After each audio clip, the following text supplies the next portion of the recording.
Assalamualaikum warahmatullahi wabarakatuh. Kembali bersama Bu Desti. Pada kesempatan ini kita akan belajar tentang menentukan kebahasaan, teks iklan, slogan, dan poster. Nah, kita kemarin membahas tentang pola penyajiannya.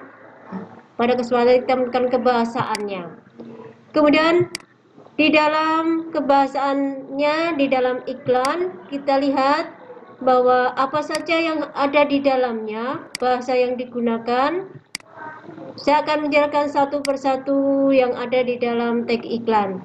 Yang pertama, dalam sebuah teks iklan itu menggunakan pernyataan yang bersifat persuasif atau imperatif. Nah, di sini persuasif itu adalah mengajak, imperatif itu perintah. Jadi pernyataannya biasa berwujud perintah atau ajakan. Nah, ini biasanya sifatnya iklan itu seperti itu. Jadi bersifat memerintah dan mengajak.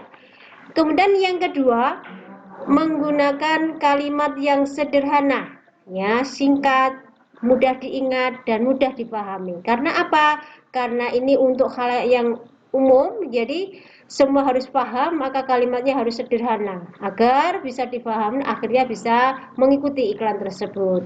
Kemudian yang ketiga, menggunakan kata yang berirama, memiliki banyak persamaan bunyi. Nah, di sini nanti ada contohnya ya dari apa yang saya sampaikan ini, persamaannya di mana, iramanya di mana. Nah, ada kata-kata yang dipilih ya, tidak semua kata dipakai, tapi ada pilihan-pilihan kata yang itu bisa memberikan suatu persamaan bunyinya. Kemudian yang keempat, menggunakan kata-kata yang berupa singkatan. Nah, ini ada di dalam iklan baris tadi, sudah saya jelaskan di dalam materi dalam menentukan struktur teks iklan. Kemudian yang kelima, memuat fakta dan opini. Apa itu fakta? Nah, fakta biasanya sesuatu yang objektif atau sesuatu yang nyata, ya, bisa dibuktikan dan semua orang pasti tidak membantahnya. Ini fakta, ya. Kemudian opini itu kata lainnya adalah pendapat, jadi suatu hal yang disampaikan oleh pengiklan itu. Jadi pendapat dia tentang iklan yang dia sampaikan. Ini di dalam ya sebuah iklan pasti ada fakta, juga ada opini. Kita lihat untuk ya kebahasaan slogan. Nah, kita lihat ada beberapa ya, ada 4 juga, yaitu yang pertama, slogan itu adalah kalimatnya pendek tapi padat, jelas, menyampaikan sebuah topik ya, itu jelas, jadi tidak terlalu panjang, jadi pendek tapi padat isinya, sudah mencakup semua apa yang disampaikan. Kemudian yang kedua, menggunakan pilihan kata yang mudah diingat, menarik dan mudah dipahami. Nah, karena slogan ini mengajak juga, ini juga kata-katanya singkat saja tapi menarik serta mudah diingat ya. Nanti ada contohnya, kita lihat bagaimana seperti ini dari bahasa seperti ini. Kemudian yang ketiga, menggunakan kalimat persuasif yang bertujuan untuk meyakinkan pembaca. Nah, tadi mengajak, persuasif itu mengajak, ya, meyakinkan apa yang dia sampaikan. Kemudian yang keempat, memperhatikan kepaduan bunyi, ya. Nah, di situ seperti irama tadi, yaitu perhatikan sehatmu sebelum sakitmu. Ada ini ya, di sini ya, ini adalah satu persamaan atau kepaduan bunyi. Kita lihat untuk yang poster dulu sebelum kita makan contohnya. Kita lihat kebahasaan dari poster itu apa saja ya. Yang pertama, menggunakan bahasa yang singkat dan padat, sama ya, juga menggunakan bahasanya singkat juga padat ya, sudah mewakili apa yang akan disampaikan. Kemudian yang kedua, menggunakan bahasa yang menarik, karena poster itu juga mengajak, maka juga bahasa harus menarik.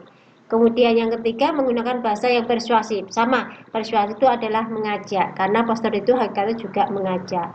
Kemudian kita lanjutkan kepada contoh dari iklan tadi. Nah, di situ contoh iklan ya, ini termasuk iklan kolom ya yang sudah saya sampaikan kemarin.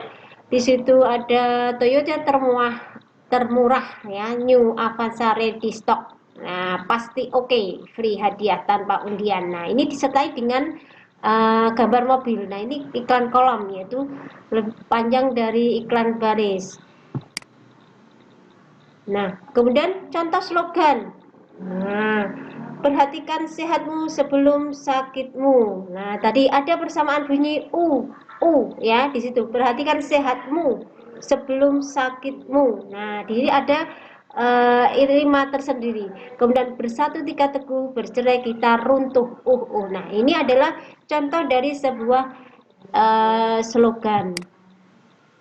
Kemudian poster. Nah, di situ disertai gambar, dan itu saya berikan satu contoh tentang poster corona ya. Di situ adalah suatu ajakan, tadi bersifat persuasif ya. Di situ bagaimana menerangkan bagaimana contoh dari gejala-gejala dari seorang yang kena virus corona. Nah, ini ada sebuah ajakan serta dengan gambar. Kemudian selanjutnya nanti silahkan mencari sebuah contoh iklan, slogan, poster. Kemudian tentukan dari struktur iklan, struktur kebahasaan iklannya. Kemudian jangan tentukan juga kebahasaannya dari iklan, slogan, dan poster tersebut. Nah, kemudian bisa diupload ke e-learning, atau mungkin nanti bisa, kalau tidak bisa mengupload di e-learning, bisa dengan tulisan dan dikumpulkan ke madrasah ya.